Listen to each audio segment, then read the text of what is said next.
This is Abhishek. This is to welcome to our latest episode of Adda with Aavishkaar. This is our opportunity to have a candid conversation with our portfolio companies. And we are having with us Ashir from Poshs, which is our latest investment from the Global Supply Chain Support Fund. Ashir chairs the board of Poshs Steel and is a founder and the founder member of the company which is involved, which is a leading steel processing partner for Tata Steel for auto grade steel in India. Ashir, why don't you just quickly, love to know a bit about yourself before we jump into it? Thank you, Abhishek, and it's a pleasure to be here, and it's always been nice interacting with you. So I'll just go with the background of what Posh Metal, how it started, and how we have gone through this journey and reached where we are today. We formed the company in 1999. I formed the company with my father in 1999, and it was a very small unit in Mumbai, in Taloja, where we were basically doing job work for the steel trade sector, and that's how we started Posh Metal. And by the year 2000, we were lucky to have Tata Steel on board, where they decided they were coming up with a new cold rolling mill in Jamshedpur, and they decided to have partners like us to service their end customers. And we joined Tata Steel in their journey of supplying steel for auto body manufacturing in 2000. And that has what has really helped us to to grow all these years and reach where we are today, from 40 lakhs per month, the job working business, to almost 1,000 crore turnover. And then we were basically job workers for Tata Steel when we started in 2000. And till 2007, we stayed at job work. We stayed as job workers for Tata Steel. We didn't do anything. And then in 2007, we came up with the idea that the market was expanding, logistics costs were increasing, and we decided that we should shift and go to more closer to our customers, which were in Pune. And that's how the idea of the Pune unit came about in 2007.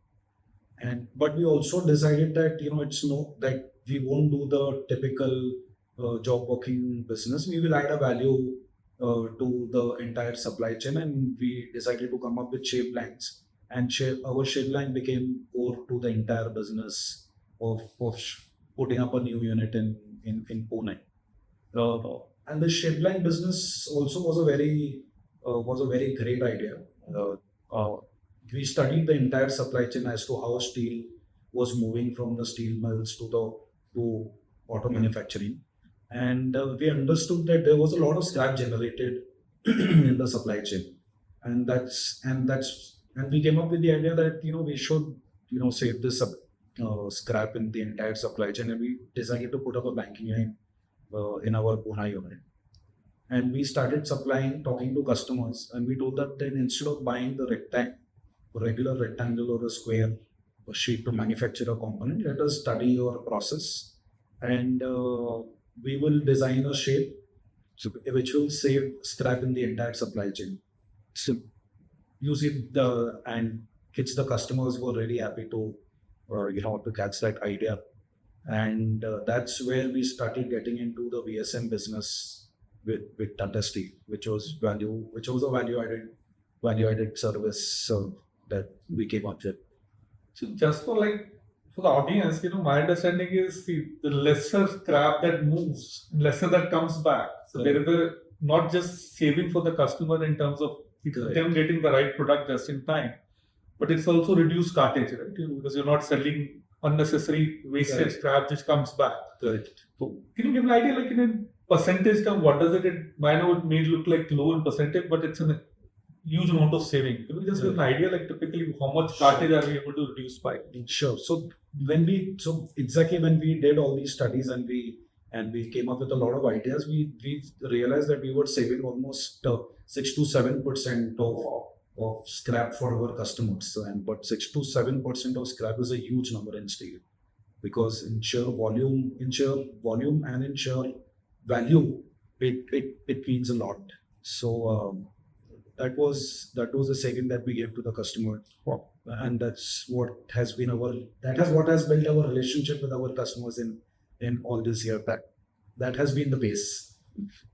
Some of the customers that we have serviced, Yes, we've done the shape line for customers like Stamp, who's a Volkswagen supplier. Yeah. We've done it for Tata Motors and their ancillaries, Bajaj Auto and their ancillaries, Mahindra and Mahindra and their ancillaries. We are talking to customers like Volvo, Eicher, and Toyota and see whether we can, expand this business idea and supply and service them going forward. So, to land a Tata Steel was a big achievement in 2007, but to hold on to them for 20 years, nearing 20 years. And I understand you are one of the few people which runs an authorized steel processing unit for Tatas outside a Tata premises, one of the very few people within the industry. So what does it entail, right? What does it mean? What does it mean in terms of, do you operate at the same level? Because I understand, Posh Steel is listed as actually authorized premises to Tata Steel itself on their website, which is a big deal, right? So what does it mean in terms of the standards that you have to adhere to in terms of employee safety, in terms of goods movement, in terms of so could you just the entire concept of working with Tata Steel is very safety driven and sustainability driven. So Tatas do not work with partners, those who don't take care of their employees, those who don't do anything in sustainability, those who don't have a very safe working environment. That has been the crux of working with Tata Steel. And in our journey, if you would have seen that our entire concept is to take care of we have to take care of our labor. Then safety has been a very big focus as top management. We've not seen a single fatality in our entire journey of in the last 20 years. So all these parameters is very important to be a partner to Tata Steel, and we've really grown and we've really done a very fabulous job in all these parameters. So what now, Ashit? So we'll talk about our funding later, but from a perspective, right? I understand we are planning a massive capex in Aurangabad, and there's a whole state-of-the-art auto hub coming up in Aurangabad Industrial Belt. So what's the plan? What does Posh look like in another 10 years? And can you throw some light on what's happening in Aurangabad? So the whole idea of taking this funding from Aavishkaar was to go into our next phase of expansion in Aurangabad. We are putting up a massive unit over there, not just in terms of serviceability to the client, also in terms of serviceability to Tata Steel. So if you see our project, we are putting up a railway siding along with the servicing that we've been doing all these years. So we've only been doing servicing all these years. Now what we are adding is a railway siding to the entire business model. So shape line was the first idea to come to Pune. Now the shape line idea goes to Aurangabad, and with that now we are adding the railway siding. Now what happens is that logistics cost keeps on increasing in all these years, and the only way in steel to make money is to save logistics cost other than the safety and sustainability. What we do otherwise. And with this rail siding now, all our material which was typically coming by road, now it will come by railway, and that will save almost 1,000 rupees a ton. Wow. To all the material that is going to come from Tata Steel to. That's almost a 2.5% on saving just on the logistics cost. So we did that entire study. We figured out that now after going to Aurangabad, when we are putting up these services, what is the next best thing we can do for the supply chain? And we added the rail siding. So we are going to have a railway siding where we are going to do a distribution for steel for Western India. And then we will also cater to our client. So that will add a lot of strength to our business model going forward. And we are looking now from 1,000 crore turnover, we are looking to jump to at least 5,000 to 6,000 crore in the next 4-5 years. So you mentioned that steel, there's a scrap has an extreme, and logistic costs are the two major drivers of steel industry. And Posh is all auto grade steel. You work across value chain across the entire value chain. So could you talk a bit about Iasto and the business that does the scrap processing? It would be good to talk about that. Sure. So in this group, Posh Metal Group, in this core model, if in the steel service center, whatever material we supply as a service to our auto companies, they all travel on wooden pallets. And now we have designed a steel pallet which is modular in nature, which is like a Lego set, can be assembled, can be dismantled like any other pallet. And this is one of a kind pallet in the entire world. It is a first of its kind for the steel service center industry, wherein we are trying to replace wood completely from the supply chain. At Posh Metal, we have been successful where almost 80% of wood that Posh Metal used to consume has been converted to steel pallet. And if I put a number to it, last year we saved around 12 to 13,000 trees from getting consumed only for packaging, only for Posh Metal. And ISO is now doing the same thing for other service center industries like Costco and Jindal and ArcelorMittal. They have started using our steel pallet, and that's a start for this industry. It's a very different model, which will now save a lot of wood and a lot of trees. It is beneficial for the environment, and it's also a cost benefit. Also, there's a cost benefit, and it goes on recycling.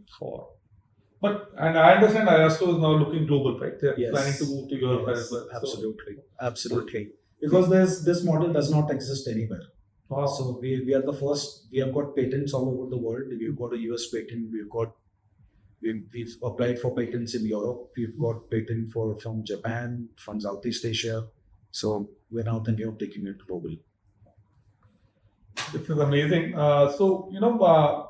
So now coming to our funding, right? So, what made you decide that you need credit vis-a-vis,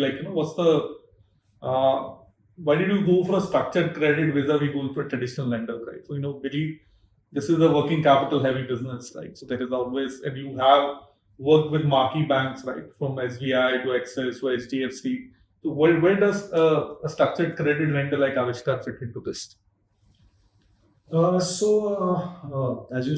know that our expansion is going on, and the best way to get in capital is either through a PE fund or we go in for an IPO. Right. So we've decided that we'll go in for an IPO, and in the next 1 or 2 years, till the time our Aurangabad business kicks in, and it starts giving us the sale volumes that we feel will be the right time to go in for an IPO. So we wanted a bridge funding in between for that period, wherein we could go in for a structured debt, which takes us till we go public. Right. So that's where Aavishkaar has come in, and they've helped us, and we thank you for that. Been really helpful. So, but what do you think? So, see, Posh was a well organized. You're working with Tata Steel. It's a well organized business. What was your learning through this whole fundraising with Aavishkaar, right? Because what if I have to give one set of piece of advice to another founder such as yours who's probably raising funding from somebody like Aavishkaar? What should they do so that they become attractive or they become viable for somebody like us? So I personally feel that other founders they should look internally and see whether their setup is professional. Are they following the all sustainability norms? Are they taking care of their employees? Is there working a safe working method? Are they really taking care of safety in their premises? I think these are the factors they should look at, and the fund that they are taking should be for growth rather than rather than just taking it and using it as a working capital. I think if they're growing and if they're working in all these parameters, will be a good thing to. Apart from capital, what other because see, one of the thing that we insist on all companies is very strict adherence to governance. Apart from putting in place a reporting system in place and all that, do you think that really helps you in when Absolutely. you go for the next institutional fundraise or when you go public? Absolutely. All these, when you're collecting data and you're actually looking at data, which Aavishkaar has really taught us, that when you're collecting so much data and then when you're looking at so much data, it really helps you to take a better decision to grow your business. And that's where it has been really helpful with the, with looking at all the MIS, with looking at all the information inside to really grow your business and take it forward. Perfect. So now, capital raise is behind you and, IPO, they're probably another 18, 24 months away. So what's the one major milestone that we are looking forward to achieve in the next 12 to 18 months, as Aurangabad comes online? What all we look to achieve? We spoke about revenue moving from 1,000 to 5,000 crore, but so some idea in terms of volumes, in terms of number of people, in terms of new clients, in terms of new business lines that you're talking about, beyond auto grade steel. Love to hear your plans for the next 2 years. So our immediate focus is the Aurangabad unit, and specifically because when our whole idea of conceptualizing Aurangabad unit was to save logistics cost, and we conceptualized the project, but Toyota also decided to come to Aurangabad. And that was a very big opportunity, and we saw a very big opportunity there. And we approached them, and we're looking forward that we sign up with them and make them our client. And if Toyota becomes a client, then Poshs will obviously jump up the supply chain, the value chain in the automotive industry. Right. So next 2 years we are going to focus majorly on setting up this unit, world-class unit.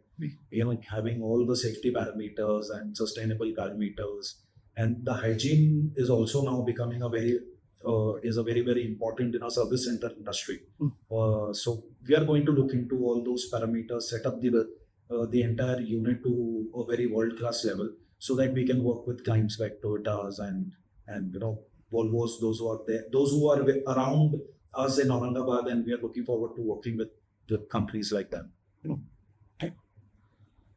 So what keeps one last question? So some feedback for Aavishkaar Capital, something that we can do better than when we work with clients like such as yourselves.